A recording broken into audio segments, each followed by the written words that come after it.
নমস্কার বন্ধুরা, মাঝ কিচেনে সবাইকে স্বাগত। আবারও চলে এসেছি আজকের রেসিপি নিয়ে। আজকের রেসিপি পাতা চিকেন।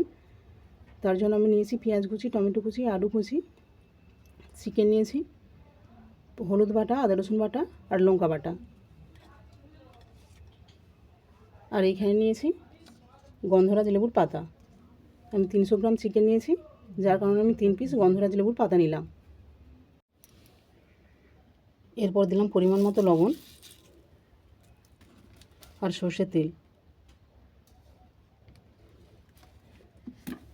এই সব উপকরণ আমি একসঙ্গে ভালো করে ম্যারিনেট করে নেব।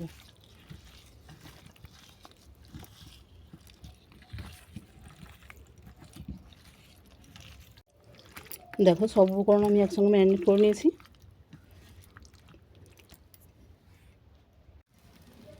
এরপর কড়ার মধ্যে দিলাম ঘি,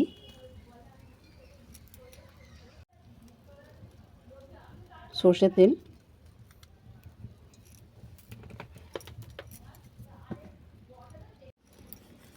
তেল আর ঘি গরম হয়ে গেলে দেবো 5 ফোড়ন, শুকনো লঙ্কা, তেজপাতা আর গোটা গরম মশলা।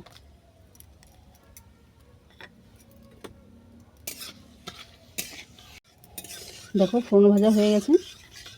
এরপর ম্যারিনেট করা চিকেনটা আমি এর মধ্যে তুলে দেবো।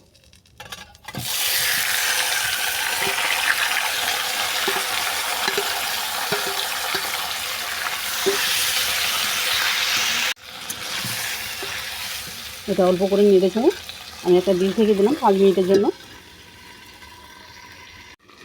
5 মিনিট পর চিকেনটাকে নেড়ে ছেড়ে আবারও আমি ঢেকে দেবো।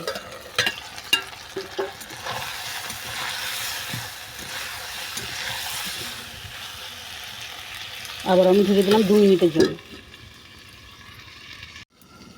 আবার 2 মিনিট পর আমি ঢাকা খুলে দেখব চিকেন থেকে কতটা তেল ছেড়েছে।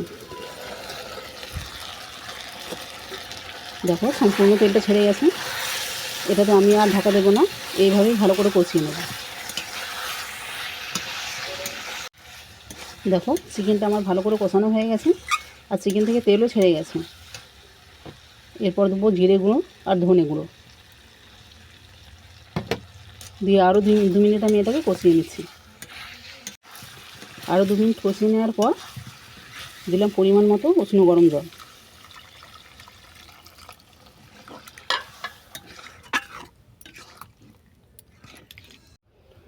জল দেওয়ার পর এটা আমি ঢেকে দিলাম, দিয়ে আরও 7 মিনিট আমি মৃদু আঁচে রান্না করে নেব। 7 মিনিট পর আমি চাপা খুলে দেখব আলু আরে সেদ্ধ হয়েছে কিনা।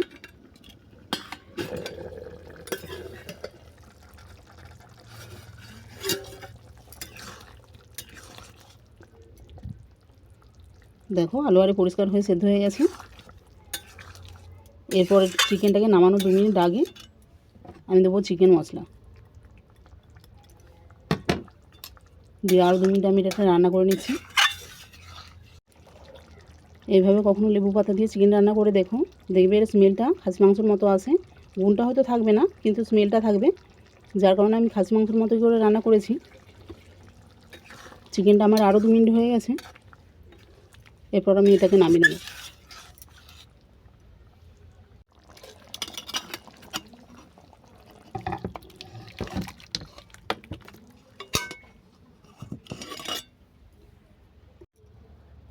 পাতা চিকেন তোমাদের কেমন লাগলো আমাকে কমেন্ট করে জানিও। আর যদি ভালো লেগে থাকে লাইক, কমেন্ট, শেয়ার, সাবস্ক্রাইব করার অনুরোধ রইল।